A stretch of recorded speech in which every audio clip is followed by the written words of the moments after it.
રાજકોટના લક્ષ્મીનગરમાં રસ્તાના કામમાં બેદરકારીના મામલે ગુણવત્તા વિનાના રોડ રસ્તાના કામ મુદ્દે મેયરની પ્રતિક્રિયા સામે આવી। જ્યાં કામગીરી ચાલી રહી હતી ત્યારે જ વરસાદ શરૂ થયો।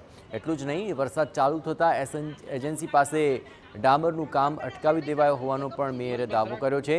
રસ્તાની નબળી કામગીરીની લોકોની ફરિયાદ મળી હોવાનો પણ તેમણે જાણકારી આપી હતી। રસ્તાની કામગીરી કરનાર એજન્સી સામે તપાસની મેયરે ખાતરી આપી છે। એજન્સીએ કયા પ્રકારનું મટીરીયલ વાપર્યું તેની પણ તપાસ થશે।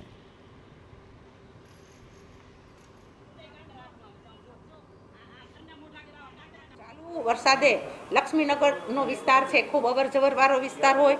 આ વિસ્તારની અંદર આ પરિસ્થિતિમાં ખાડા પડવાના હિસાબે અકસ્માત થવાની શક્યતા રહેતી હોય તો ચાલુ વરસાદે આ કામ ચાલુ કર્યું હતું, પણ વધારે વરસાદ પડ્યો તો આ કામ છે એ તાત્કાલિક ધોરણે બંધ કરાવી દેવામાં આવ્યું હતું। આ ભાવના સંકળાયેલી છે કે ક્યાંક ને ક્યાંક હું મારું વધારે ભેગું કરી લઉં તો આ મટીરિયલ પણ હું ચેક કરાવીશ અને જે મટીરિયલમાં જે પ્રાપ્ત હોય એવું જ આપણે મટીરિયલ વાપરાવશું।